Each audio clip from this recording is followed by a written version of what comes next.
مهما كنت جامد في استخدام الايفون وفاهم كل حاجه فيه، فالفيديو ده ليك وفيه تريكات مخفيه في الايفون واسرار. يعني مش كل الناس تعرفها، في منها اللي تعرفه وفي منها اللي هيكون جديد عليك. يلا بينا نخش في الموضوع على طول. يلا.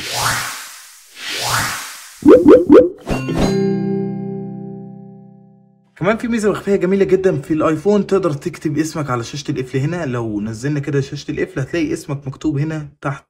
لو انت قافل اللوك سكرين هتلاقي اسمك مكتوب هنا. ازاي فعلا الميزه دي؟ هخش على الاعدادات بكل بساطه واخش على التركيز او الفوكس ونضيف اداه ونعمل كاستم ونكتب الاسم اللي احنا عايزينه. مثلا لو كتبنا تايتك واختار الخلفيه اللي انا محتاجها او اللون اللي انا محتاجه وادوس نيكست، ادوس كستمايز. ولو فعلت الفوكس ده زي ما انت شايف كده وخرجنا وقفلنا التليفون، هتلاقي مكتوب اي تك زي ما انت شايف كده. تقدر تكتب رقم تليفونك او تكتب اي حاجه انت محتاجها بنفس الاسلوب ده. تمام تمام.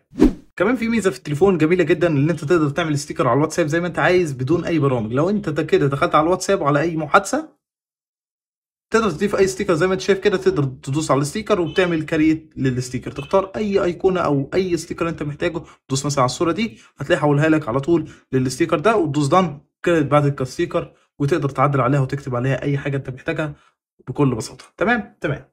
كمان تقدر تتحكم في التليفون بصوتك على طول. لو دخلنا كده على الاعدادات ودخلنا على تسهيلات الاستخدام ونزلنا تحت خالص واخترنا حاجه اسمها فويس شورت كات وعملنا سيت اب ودوسنا كونتينيو ونختار المهمه اللي احنا عايزينها. مثلا انا عايزه مثلا يقفل التليفون اما اقول له كلمه اللي محتاج اقولها. مثلا هقول لوك سكرين وهو بيقول لي قول انت عايز تقول ايه والتليفون يعمل لوك سكرين. مثلا لو قلت اوف كده اما اقول اوف هي التليفون هيتقفل اوف. هو هنا بيقول لي 3 مرات قول اوف وعشان يفهم صوت النبره، فلو قلت اوف التليفون هيقفل على طول اوف، فهيقفل اللوك سكرين على طول. واقدر عن طريق اضيف كذا امر صوتي للنظام ده بنفس الفكره. كمان في ميزه ما اعرفش منكم يعرفوها ولا لا، وهو ان انت تتحكم بالعين. لو دخلت كده على الاعدادات وتسهيلات الاستخدام ونزلت تحت كده هتلاقي اي تراكنج. الميزه دي بتقدر تحدد او نظرات العين وتقدر تتحكم بالتليفون. لو عملنا كده شغلناها هيظهر لي شويه اختبار للعين كده، يشوف عدسه العين وهي بتتحرك. فكده مثلا انا اقدر اتحكم في التليفون عن طريق عيني. اخش مثلا ارجع ورا، هي مش دقيقة قوي بس يعني كويسة. ارجع تاني، عايز اخش على الواي فاي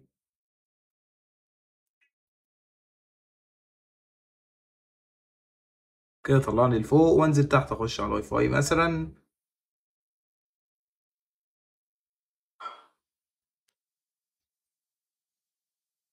زي ما انت شايف كده اخش مثلا على الشبكة نفسها.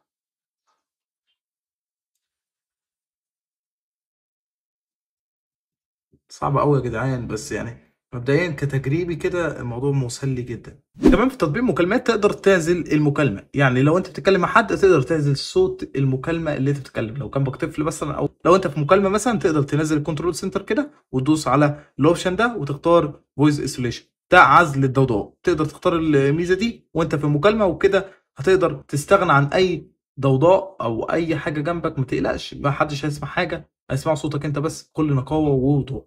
كمان تقدر تعمل تسجيل فيديو بصوت نقي جدا. لو دخلت كده على الاعدادات ودخلت على تسهيلات الاستخدام ونزلت تحت كده عند صوتي ومرئي ونزلت تحت كده هتلاقي اد فويس ايسوليشن. ده لو مقفول كده فعله، وبكده تقدر تشغل ميزة عزل الضوضاء. لو انت بتصور بكاميرا الايفون هيبقى الصوت نقي جدا وصوتك مفيهوش ضوضاء. طب ازاي افعل الميزه دي بقى لو حد بيرن عليا الفلاش يجي زي ما انت شايف كده؟ ازاي افعل الميزه دي؟ الميزه دي سهله جدا. لو دخلت كده على الاعدادات معايا كده ودخلنا على حاجه اسمها تسهيلات الاستخدام ونزلنا تحت كده عند صوتي ومرئي ونزلنا تحت خالص، وهتلاقي الليد وفلاش. تفعل الخيارات دي كلها سواء في السايلنت او مش سايلنت، يقدر يضيء الفلاش. فعل الاختيارات دي وبكده اي حد هيتصل بيك الفلاش هيقيد على طول بتاع لايف. وبس كده، ده فيديو النهارده. اتمنى يكون فيديو عجبكم وكمان استفدتوا كتير. وقول لي كام ميزه عجبتك وكام ميزه كنت تعرفها وكام ميزه ما كنتش تعرفها في كومنت تحت، واشوفكم الحلقه الجايه. والسلام عليكم ورحمه الله وبركاته.